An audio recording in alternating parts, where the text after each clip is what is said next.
एक पाठशाला का वार्षिकोत्सव था। मैं भी वहां बुलाया गया था। वहां के प्रधान अध्यापक का एकमात्र पुत्र, जिसकी अवस्था 8 वर्ष की थी, बड़े लाड से नुमाइश में मिस्टर हादी के कोल्हू की तरह दिखाया जा रहा था। उसका मुंह पीला था, आंखें सफेद थीं, दृष्टि भूमि से उठती नहीं थी। प्रश्न पूछे जा रहे थे, उनका वह उत्तर दे रहा था।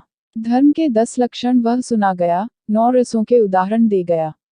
पानी के 4 डिग्री के नीचे शीतता में फैल जाने के कारण और उससे मछलियों की प्राणक्षा को समझा गया। चंद्रग्रहण का वैज्ञानिक समाधान दे गया, अभाव को पदार्थ मानने न मानने का शास्त्रार्थ कह गया और इंग्लैंड के राजा 8वें हेनरी की स्त्रियों के नाम और पेशवाओं का कुर्सीनामा सुना गया। यह पूछा गया कि तू क्या करेगा। बालक ने सीखा सिखाया उत्तर दिया कि मैं यावज्जन लोक सेवा करूंगा। सभा वाह वाह करती सुन रही थी। पिता का हृदय उल्लास से भर रहा था। एक वृद्ध महाशय ने उसके सिर पर हाथ फेरकर आशीर्वाद दिया और कहा कि जो तू इनाम मांगे वही दे। बालक कुछ सोचने लगा। पिता और अध्यापक इस चिंता में लगे कि देखें यह पढ़ाई का पुतला कौन सी पुस्तक मांगता है। बालक के मुख पर विलक्षण रंगों का परिवर्तन हो रहा था, हृदय में कृत्रिम और स्वाभाविक भावों की लड़ाई की झलक आंखों में दिख रही थी। कुछ खांसकर, गला साफ कर नकली पर्दे के हट जाने पर स्वयं विस्मित होकर बालक ने धीरे से कहा, लड्डू। पिता और अध्यापक निराश हो गए। इतने समय तक मेरा श्वास घुट रहा था, अब मैंने सुख से सांस भरी। उन सबने बालक की प्रवृत्तियों का गला घोंटने में कुछ उठा नहीं रखा था। पर बालक बच गया। उसके बचने की आशा है क्योंकि वह, लड्डू, की पुकार जीवित वृक्ष के हरे पत्तों का मधुर मरमर था, काठ की अलमारी की सिर दुखाने वाली खड़खड़ाहट नहीं।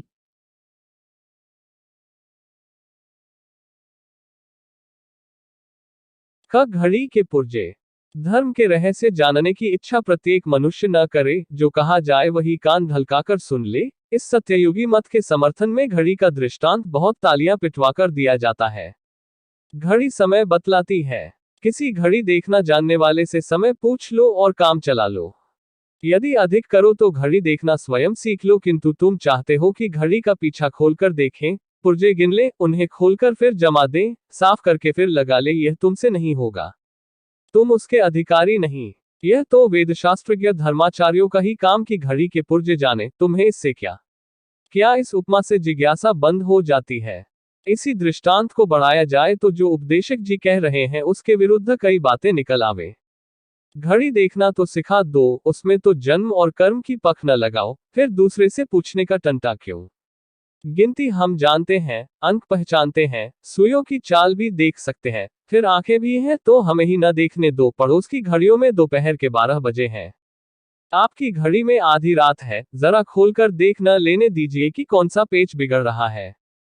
यदि पुर्जे ठीक है और आधी रात ही है तो हम फिर सो जाएंगे। दूसरी घड़ियों को गलत न मान लेंगे, पर जरा देख तो लेने दीजिए। पुर्जे खोलकर फिर ठीक करना उतना कठिन काम नहीं है। लोग सीखते भी हैं, सिखाते भी हैं। अनाड़ी के हाथ में चाहे घड़ी मत दो, पर जो घड़ीसाजी का इम्तिहान पास कर आया है उसे तो देखने दो। साथ ही यह भी समझा दो कि आपको स्वयं घड़ी देखना, साफ करना और सुधारना आता है कि नहीं। हमें तो धोखा होता है कि परदादा की घड़ी जेब में डाले फिरते हो, बंद हो गई है, तुम्हें न चाबी देना आता है, न पुर्जे सुधारना, तो भी दूसरों को हाथ नहीं लगाने देते, इत्यादि।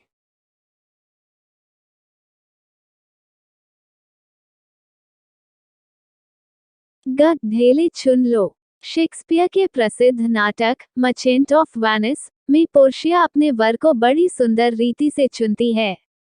बबुआ हरिश्चंद्र के दुर्लभ बंधु में पुरश्री के सामने 3 पेटियां हैं, एक सोने की, दूसरी चांदी की, तीसरी लोहे की।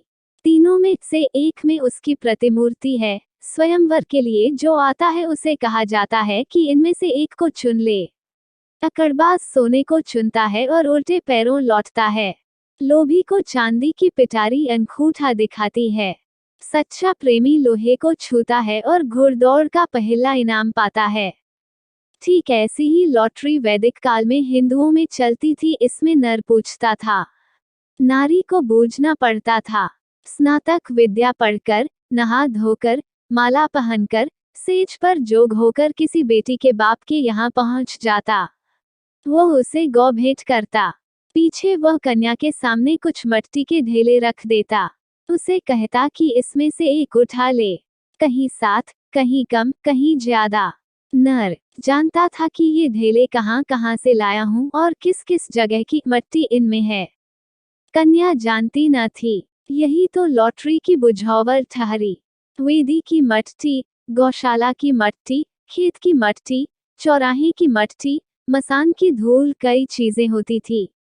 बूझो मेरी मुट्ठी में क्या है चित्यापट। यदि वेदी का ढेला उठा ले तो संतान वैदिक पंडित होगा। गोबर चुना तो पशुओं का धनी होगा। खेत की मट्टी छू ली तो जमींदार पुत्र होगा। मसान की मट्टी को हाथ लगाना बड़ा अशुभ था। यदि वह नारी ब्याही जाए तो घर मसान हो जाए, जन्म भर जलाती रहेगी। यदि एक नर के सामने मसान की मट्टी छू ली तो उसका यह अर्थ नहीं है कि उस कन्या का कभी ब्याह न हो। किसी दूसरे नर के सामने वह वेदी का ढेला उठा ले और ब्याही जाए। बहुत से गृह सूत्रों में इस ढेलों की लॉटरी का उल्लेख है। अश्वलायन, गोभिल, भारद्वाज सभी में है। जैसे राजपूतों की लड़कियां पिछले समय में रूप देखकर, जस सुनकर स्वयंवर करती, वैसे वैदिक काल के हिंदू ढेले छुआकर स्वयं पत्नीवरण करते थे। आप कह सकते हैं कि जन्म भर के साथी की चुनावट मट्टी के ढेलों पर छोड़ना कैसी बुद्धिमानी है। अपनी आंखों से जगह देखकर अपने हाथ से चुने हुए मट्टी के डगलों पर भरोसा करना क्यों बुरा है, और लाखों करोड़ों कोस दूर बैठे बड़े बड़े मट्टी और आग के ढेलों, मंगल और शनाश्चर और बृहस्पति की कल्पित चाल के कल्पित हिसाब का भरोसा करना क्यों अच्छा है, यह मैं क्या कह सकता हूँ।